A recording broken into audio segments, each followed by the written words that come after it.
Okay, now we're going to take a look at alternate targets for your boxing. If I'm facing a good boxer, then he knows really well how to defend his head and how to parry punches that are coming in from out here and how to slip them. And he also, to a degree, knows how to defend the usual targets on his body, all right, his ribs, etc. So what I find is to get to him and to hit him, I have to look at some other targets that he really can't defend. He can't really cover those. So if I find that I'm coming in with my jab, and he's a little too far for my jab, but I use it to set up my cross. So my jab kind of pokes through his gloves so that I can step through and actually land my cross. But you see, his block is there, or he might duck or weave it. And then I find I'm leaving myself open because this guy's a good counter fighter.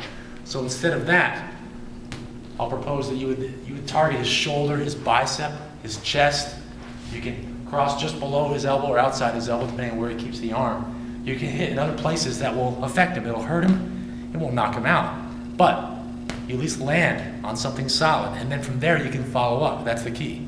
So from here, moving around with him, as I jab, even if I can't land my jab where I want to, which is on his jaw, on his chin, okay?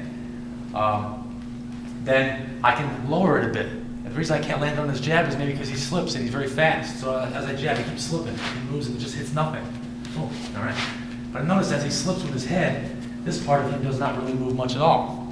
So instead, I can boom, right to his body. Here again, right to the body.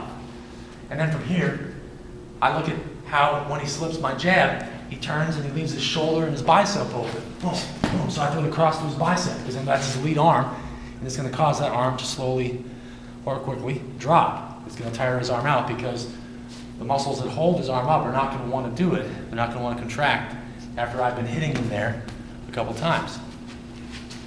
Now additionally, when I'm inside here, alternate target for your hook, I'd like to get him in the body, right in the ribs. I'd like to get him in the head, but if I can't, then I have to think about the value of a hook for turning him or opening him up. Now I can hit him on the shoulder again, but I could also hit him right on the forearm or kind of on the gloves, but I prefer the forearm to turn him, and then I can throw my cross, and then depending on what else you do, you can open him up for other things. So look again at the opponent and see that the entire defense of boxing is built around covering those classic targets. So you want to make sure you're getting through to other targets, and then you find, for example, when you're coming in, I can hit below the elbow there, boom, boom, and then that causes him to crunch in a little bit, and then maybe I'll land my hook. Maybe I'll get him behind the ear or on the temple, because my cross to the body landed where trying to hit him in the head would have failed.